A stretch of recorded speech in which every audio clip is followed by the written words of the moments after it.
Wait, hold up. I'm coming. Hold on. I've got things I want to talk about. Sit tight for a second.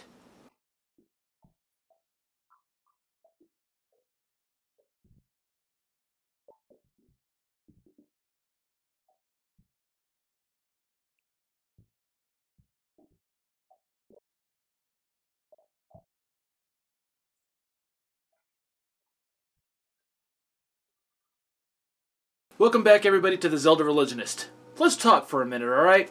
So we finally got a trailer that shows the world within the rifts. Yes, I'm late to this. I'm well aware of that. I've been wanting to get this video out. I've just not had the time to film it. And excuse the disheveledness that is me currently. I just got off work. The game comes out tomorrow.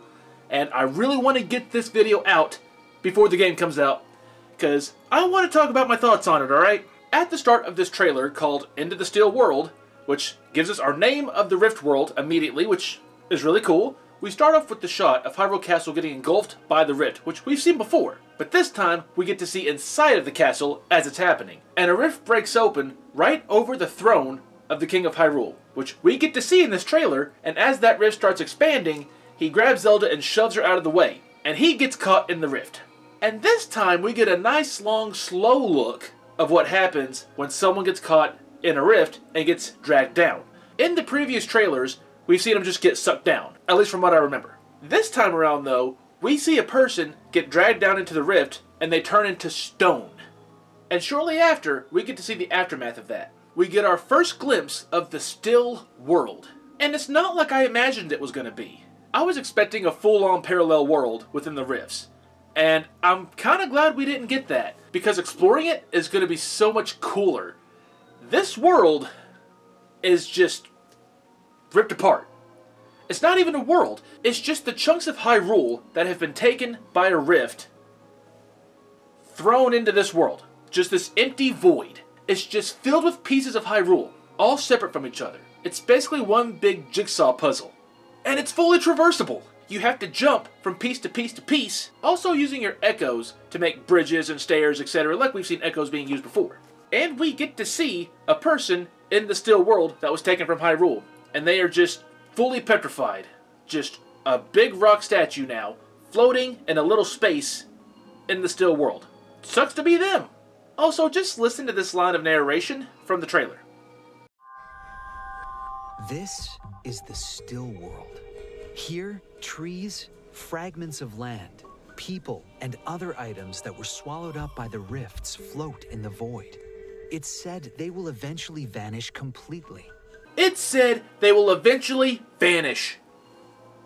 What is the still world doing to these people and pieces of Hyrule? For the petrified people, is it sucking their life force away as they're turned to stone and slowly feeding off of them while they're in the still world? And if so, what's in there doing that? Because we still don't know who's truly behind this. Is it Ganon again? Or is it somebody else? Is it someone or something native to the still world using Ganon as a puppet?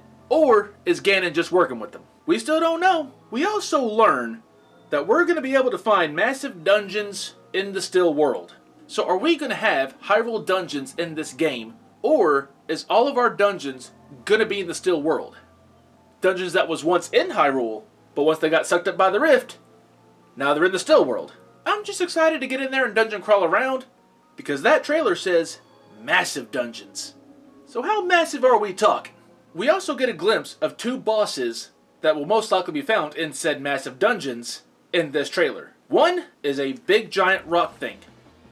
The other is a dragon that looks suspiciously similar to Vivalgia from Ocarina of Time. If they're bringing Vivalgia back, I might just myself. Vivalgia has always been one of my favorite bosses from Ocarina of Time, and if he's coming back, I'm gonna be really excited during that boss fight. Because design-wise, he looks just like Vivalgia. Maybe a little bit chunkier, but that's alright. We don't judge around here. There's also a moment in this trailer that's showing clips of the still world and such, and the different types of environments you're going to find there. And in that segment, there's a text that pops up on screen. environments vary with each rift. Now that could just mean, seeing how the rifts are scattered throughout the entirety of Hyrule, as you progress through the game, you're eventually going to be in a different area / different environment in the Hyrule, and when you go into one of those rifts, that section of the still world will be pieces pulled from Hyrule from that area you're in. Or, if you want to look at it another way, which I doubt they'll do this, what if when the trailer says, environments vary with each rift, what if that means the rifts are randomized? How cool would it be to play this game, and each time you play it, the rifts are in different areas or different sizes? Each playthrough of Echoes of Wisdom will never have the same 2 rifts. That's a really cool idea, but I highly doubt that's going to be the case. But like I've said before, I like to dream big. We also get a look at a brand new mechanic that we're going to get to utilize in Echoes of Wisdom. Sword Fighter form. Now, me personally, I still don't know how I feel about it. It's of course really cool, don't get me wrong, but I was really hoping it was going to stick with the style that's different from traditional Zelda. I was really looking forward for the entirety of the game, utilizing Zelda's echoes and stuff, and we're still going to be able to do that, because Sword Fighter form is a temporary thing to use. It's basically the equivalent of this game's magic meter, because funnily enough, Sword Fighter form does have a meter. Once it runs out, you can no longer use Sword Fighter form, and you have to replenish it with energy found within the still world.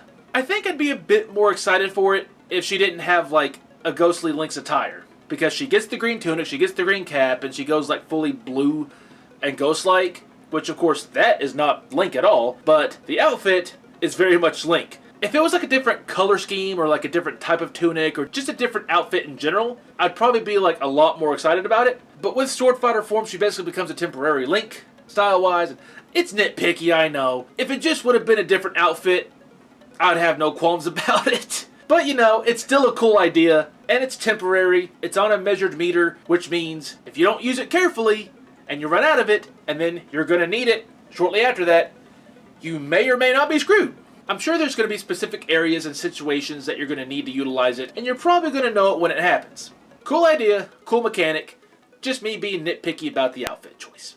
Now, speaking of new mechanics, the trailer introduced something else. We now have Automatons. They gave Dampé, the Gravekeeper, a new role for this game. He's no longer a simple Gravekeeper, he's a tinkerer. He's an artificer, baby. He's making machinations, he's making automatons, and he's making gizmos galore, baby. From the little bit of the segment we saw in this trailer, it looks like we're going to get to go to Dampé and have him create little mechanical buddies for us. Dampé's inside of his hut and he's making little mechanical versions of the enemies we've seen in the world. He's making Octoroks, he's making Tektites, and probably anything else that he can think of. It looks like they're going to get to be used differently than our Echoes. It's really cool. I'm excited for this mechanic. I cannot wait to use them. And that's really about all the Still World trailer showed us. Oh yeah, it did show one more thing. It showed Zelda walking up to a Link with his back turned towards us, and then Link turns around, and his eyes are glowing red, and then he does a jump strike at Zelda, and while he's in the middle of the air, the screen cuts to black. What the heck is that about? Is Dark Link coming back? Or is this just another evil Link type variant of Dark Link, or something similar to him? You can't just show us that and then cut to black and never bring it up again. Is it the something or someone from the Still World making evil clones of the people that he drags down into the rifts? Because if so, that'd be really cool. Highly doubt that's what's going to happen. But, I mean, Link got pulled down into the Still World, and in this trailer, we see an evil Link. So, does that mean we might get to see an evil King of Hyrule?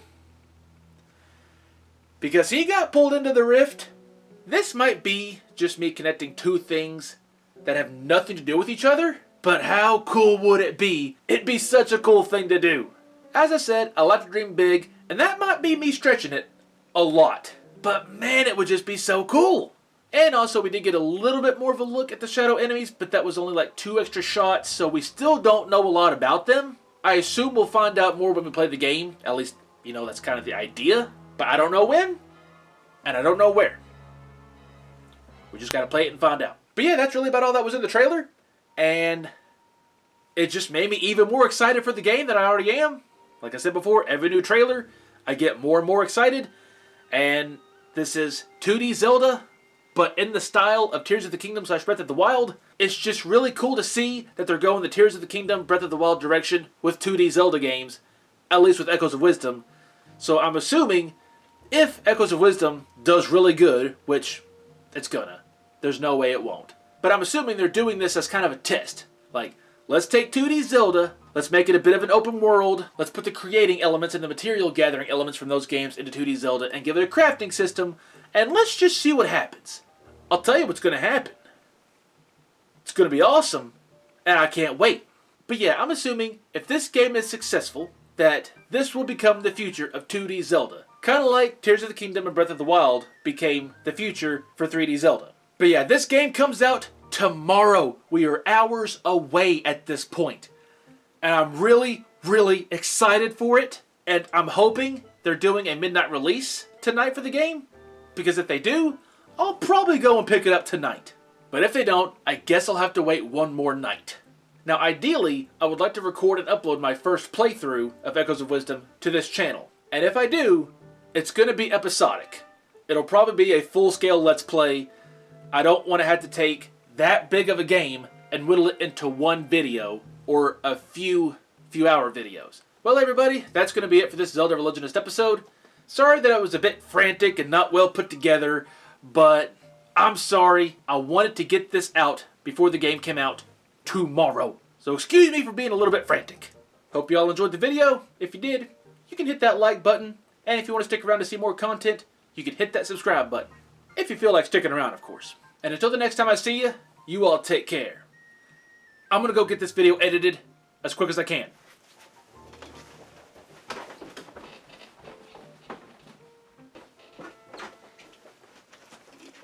Forgot the camera.